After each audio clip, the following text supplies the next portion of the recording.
ریاستی وزیر I T کے تارک راما راؤ نے واضح کیا ہے کہ حیدرآباد بینک کاری اور مالی خدمات میں سرمایہ کاری کا مرکز بن گیا ہے۔ وزیر کے ٹی آر نے پیر کی صبح رائے درگ میں گولڈن مین سیچس آفس کا افتتاح انجام دیا۔ اس موقع پر وزیر کے ٹی آر نے خطاب کرتے ہوئے کہا کہ متعدد ملٹی نیشنل بینکوں کو ریاست میں سرمایہ کاری کے لیے راغب کیا گیا ہے۔ گولڈن مین سیچس کو رواں سال کے لیے سب سے بڑی کمپنیوں کے سرمایہ کاری کی فہرست میں شامل ہونے پر خوشی ہوئی ہے۔ حیدرآباد شہر بینکنگ، مالیاتی اور انشورنس شعبوں میں تیزی سے ترقی کر رہا ہے۔ پچھلے کچھ سالوں میں معروف کمپنیوں نے سرمایہ کاری کی ہے۔ ان شعبوں میں صرف حیدرآباد میں 80 لاکھ افراد کو روزگار کے مواقع حاصل ہوئے ہیں۔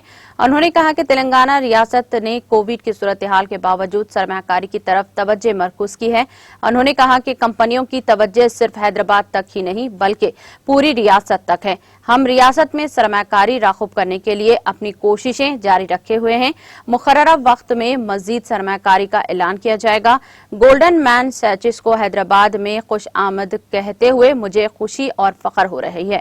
ہماری ابتدائی بات چیت میں کمپنی نے کہا کہ وہ لگ بھگ 500 افراد کو بھرتی کریں گی، لیکن آج انہوں نے 2500 افراد کو بھرتی کرنے کے منصوبوں کا اعلان کیا۔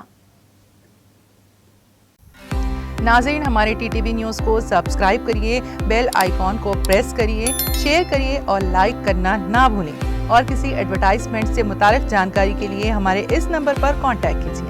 ہمارا نمبر ہے 9550102020۔